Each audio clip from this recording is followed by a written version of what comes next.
Oke, Assalamualaikum warahmatullahi wabarakatuh. Sebelumnya perkenalkan, saya Ferdi Budiman Ramadan dengan NIM 231001092. Nah, pada kali ini kita akan membahas kembali atau mempresentasikan tugas machine learning saya.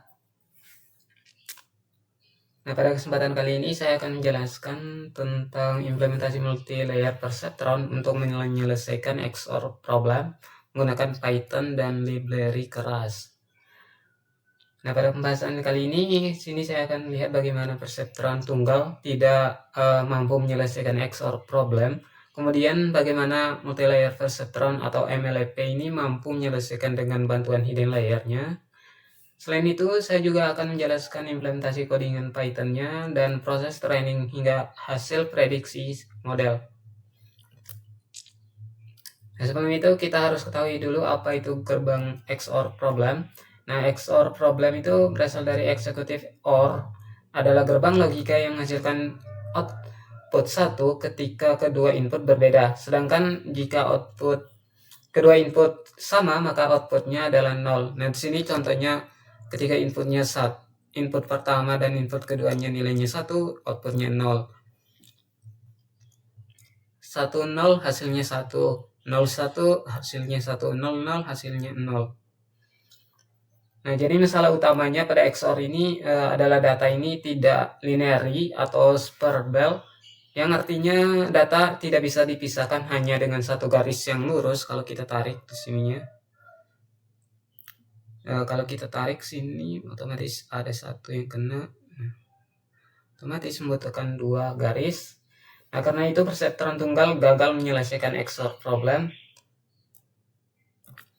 Nah, di sini arsitektur multilayer perceptronnya. Nah, di sini titik data XOR-nya, titik dengan output 1 berada di diagonal ini. Sedangkan titik output 0 berada di diagonal lainnya.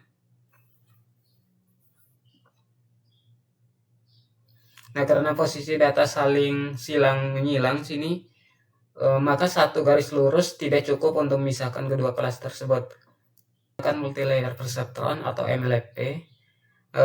Di sini terdapat input layernya, hidden layer, lalu output layernya. Nah, pada input layer terdapat dua neuron karena terdapat dua input, yaitu X1 di sini dan X2.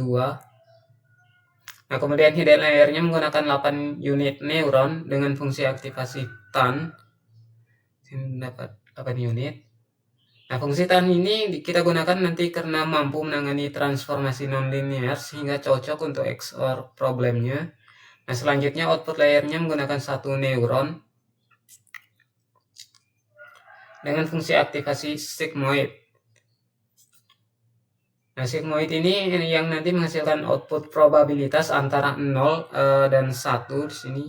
Hasilnya apakah dia 0 atau ke 1. Dan optimizer-nya kita gunakan adalah SGD, stock gradient dense, dengan learning rate-nya di sini kita pakai learning rate-nya 0,1.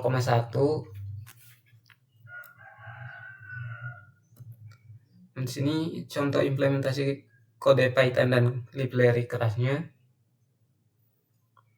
Nah, yang pertama kita lakukan nanti import library-nya seperti TensorFlow Keras dan Matplotlib. Kemudian kita buat model sequential yang kita gunakan untuk susun secara berurutan. Layer pertama adalah hidden layer-nya dengan 8 unit neuron, lalu input 2, set input, dan aktivasi TAN-nya. Nah, karena datanya di sini input memiliki dua variabel, yaitu X1 dan X2, kemudian kita buat output layer-nya dengan satu neuron dan sigmoid.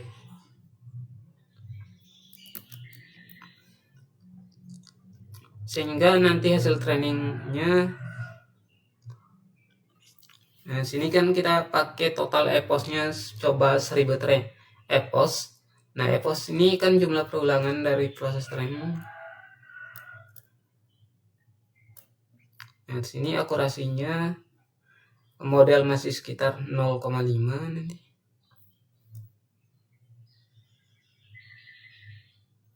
Nah, sekitar epoch ke 300 nanti model sudah mencapai akurasi 1 atau 100%.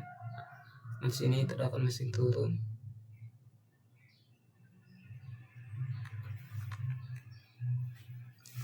Oke, kita langsung saja ke implementasi codingannya. Di sini kita buat terlebih dahulu tabel logika XOR 2 inputnya.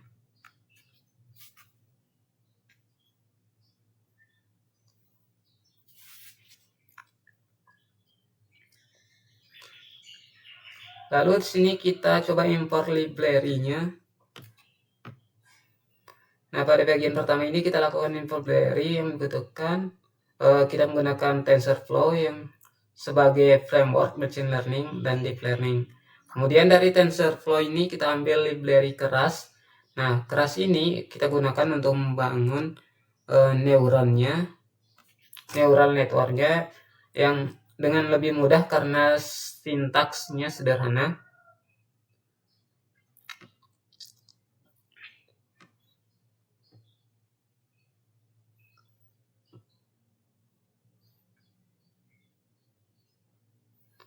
Lalu di sini kita membuat dataset XOR-nya, di mana XS ini merupakan variabel data inputnya. Di dalam terdapat 4 kombinasi input XOR. Sini 11, 10, 01, 00. Lalu kemudian variabel YS ini kita pakai untuk target outputnya, karena targetnya mengikuti aturan XOR. Nah, jika inputnya sama 11 maka 0, jika 10 maka 1, 01 maka 1, 00 maka 0. Dan sini kita tentukan berapa epoch yang ingin kita lakukan.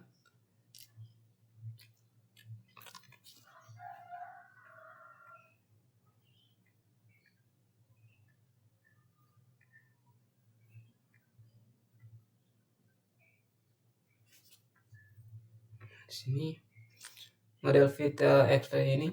Jadi di sini itu kita bagian merupakan proses training neural network. Jadi ini model bakalan belajar dari dataset XOR sebanyak 1000 epoch. Nah, 1 epoch ini berarti model melakukan 1 kali proses pembelajaran terhadap seluruh datasetnya nanti. Sehingga outputnya seperti ini, menunjukkan epoch 1 sampai 1000.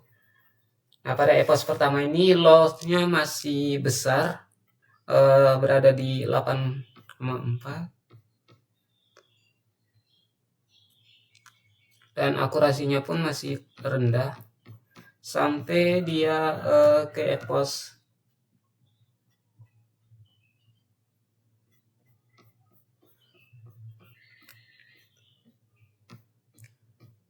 Nah, pada akhir epoch di sini kita dapat akurasinya sudah nilai 1 dan loss-nya sudah kecil, 0,03. Nah, artinya dari 4 data XOR ini 2 benar dan 2 salah.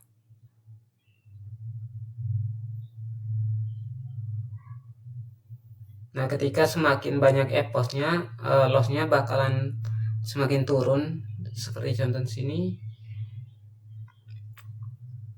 Nah, tadi sekitar epoch yang ke 300-nya, biasanya akurasinya di sini sudah mencapai 1 lalu atau 100%. Nah, di sini bisa kita lihat di epoch yang ke 300 ini dia akurasinya sudah mencapai 100 atau 100%, artinya seluruh data XOR-nya berhasil diprediksi dengan benar. Kemudian sini kita coba untuk lakukan prediksi menggunakan model yang sudah kita latih tadi. Nah, di sini muncul outputnya. Nah, output ini merupakan probabilitasnya. Data pertama menghasilkan 0,04. Nah, karena mendekati 0 maka dianggap kelas nolnya 0. Nah, karena di sini mendekat kedua data menghasilkan 0,97 karena mendekati 1, maka di sini kelasnya 1. Jadi ketika inputnya 11, output prediksinya tadi kan 0,04. Nah, kelasnya 0. Ketika 10, output prediksinya 0,97. Berarti 97%, maka kelasnya 1. Di sini 96%, kelasnya 1. Ketika 100, maka 0,5 tadi, maka kelasnya 0.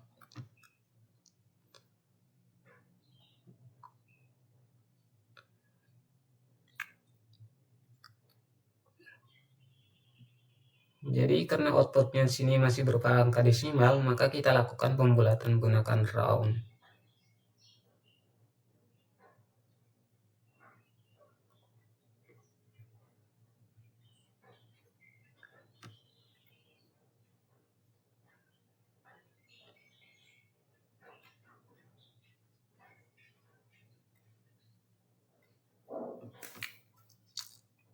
Di sini kita coba lihat untuk grafik loss-nya.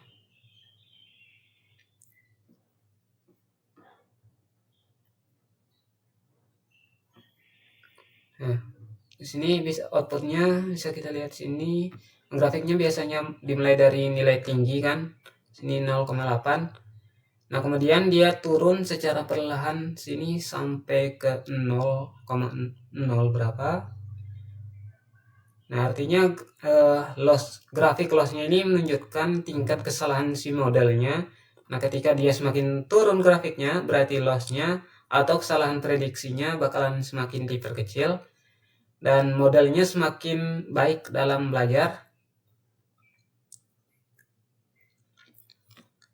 Lalu sini kita coba lihat, tampilkan grafik untuk akurasinya.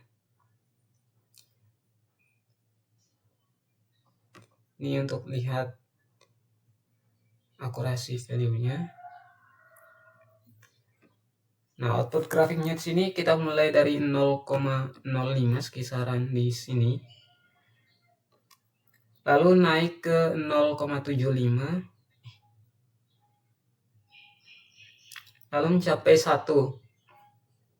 Nah, di sini maksudnya grafik akurasinya ini dia menunjukkan tingkat ketepatan si model, dan semakin tinggi grafik akurasinya berarti modelnya semakin benar dalam memprediksi datanya.